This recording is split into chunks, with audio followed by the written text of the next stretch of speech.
Bonjour à tous les Marocains. Je suis là bien sûr pour vous parler de ce match catastrophique contre la Tunisie que tous les Marocains pratiquement attendent depuis 2004 on va dire. Avec les Tunisiens c'est une grande histoire.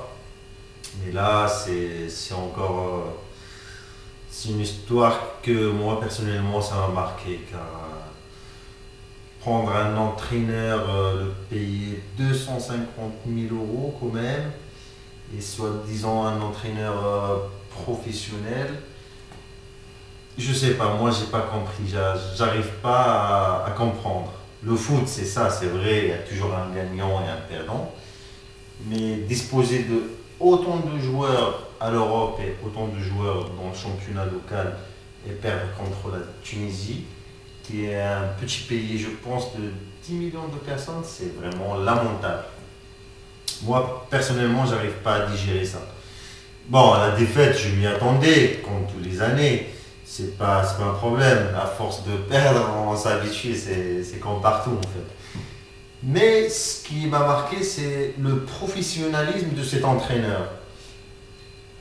Il vient de l'Europe et je comprends pas en fait, parce que ça, on le voit qu'au Maroc. Des joueurs qui sont dans leur club remplaçants et qui viennent en équipe nationale, qui sont titulaires.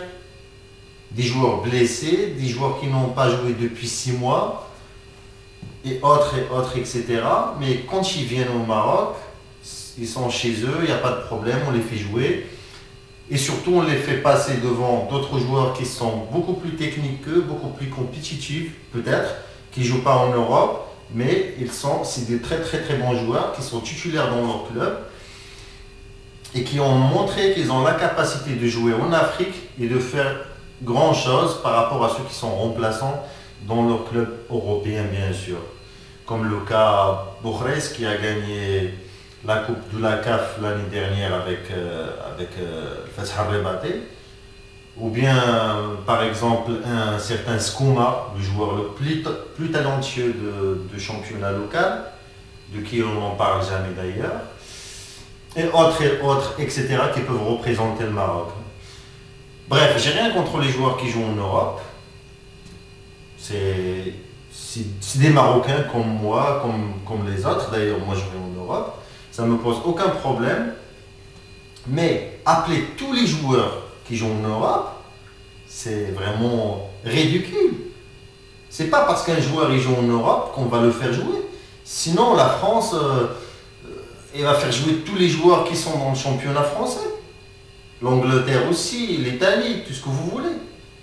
On a tous les joueurs qui jouent en France, on a tous les joueurs qui jouent aux Pays-Bas, on a tous les joueurs qui jouent en Angleterre, mais les joueurs qui jouent dans le championnat local, et on a quoi, 4, et on ne les voit jamais, ils ne sont jamais titulaires. C'est quoi la différence? Je veux juste comprendre. Est-ce que ceux qui ont joué hier, ils ont fait mieux que ceux du championnat local? Je ne comprends pas en fait, il y a quelque chose qui m'échappe. Sinon, je pense que la France, il devrait faire, attendez, alors 20 équipes dans le championnat français.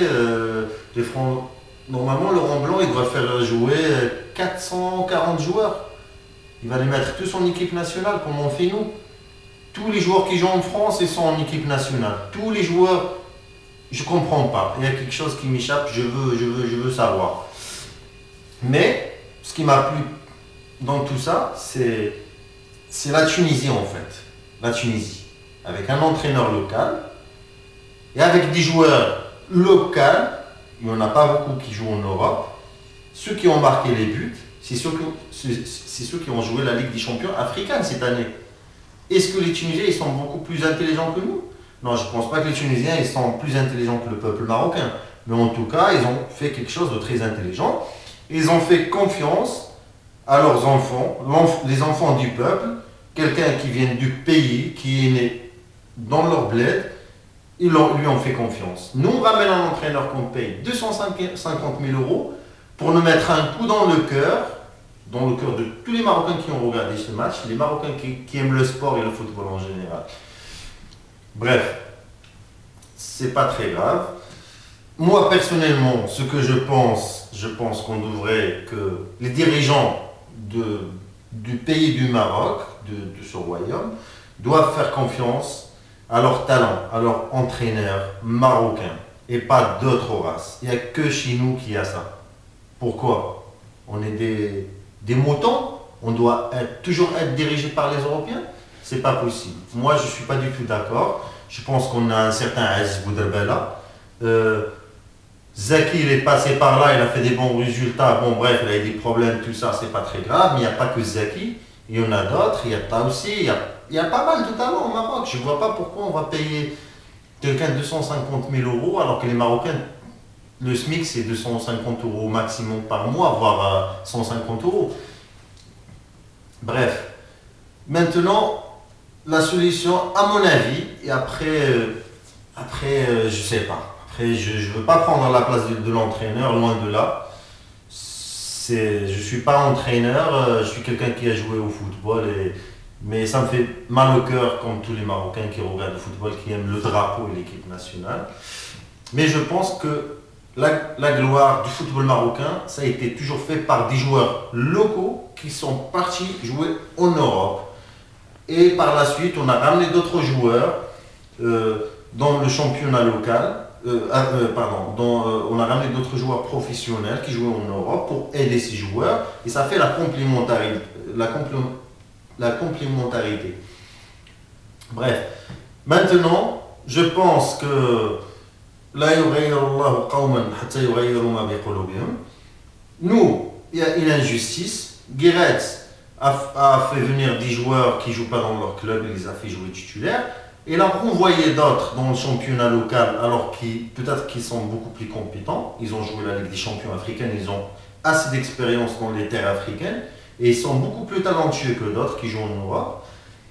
Et maintenant, voilà, maintenant le résultat il est là.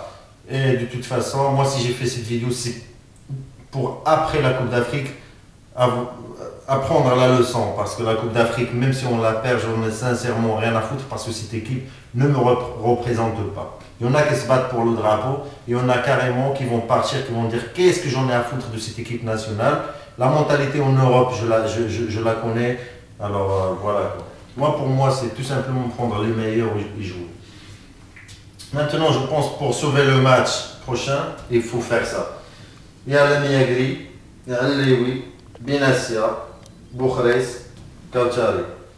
Et là, Belhenda, Kharja, Amrabat, ici, parce que c'est un joueur qui a une bonne condition physique, il peut serrer à récupérer les ballons et en même temps faire le créateur de jeu. Carcela et Saïdi. Saïdi, je pense qu'il est blessé. Tchaharab, tu peux faire l'affaire. Et là, après, si Carcela il n'est pas beaucoup en jambes, El Arabi peut faire l'affaire. Et le remplaçant d'Amrabat, de toute façon, on peut jongler ici avec ces joueurs-là. Tous peuvent faire l'affaire au milieu de terrain et sur les ailes. Et Chamakh en pointe. Hors de question de changer Chamakh. Il y en a beaucoup qui critiquent Chamakh, mais Chamakh sert toujours. Rien qu'à perturber les défenseurs. Parce que Chamakh, son jeu, c'est pas un technicien, c'est pas quelqu'un qui dribble beaucoup ou quoi que ce soit, mais le fait d'attirer les adversaires, on peut toujours marquer des buts et faire la différence. Chamakh, quand il attire les défenseurs, ça donne l'opportunité ou à Karsela, Tchaharab, Saïdi ou quelqu'un d'autre de marquer des buts. Bref, j'espère que le Maroc il gagnera quand même.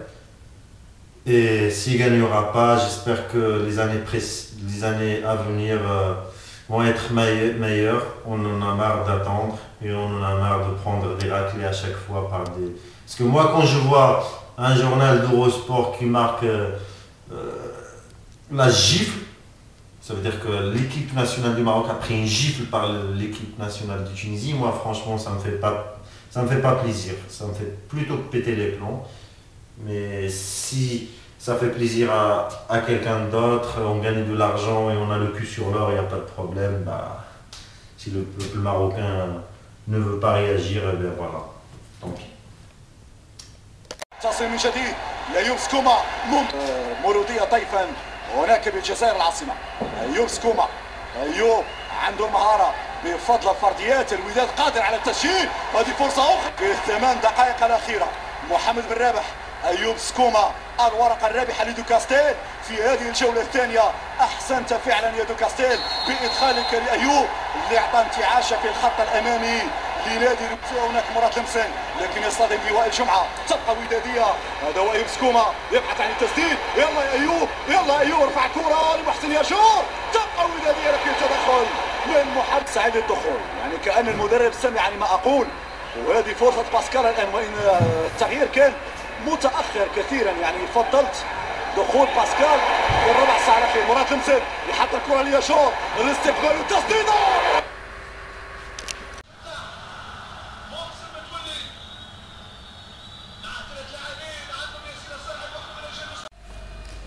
Toujours Mitchouali. Regardez ce qu'il nous faut. C'est des passes comme ça.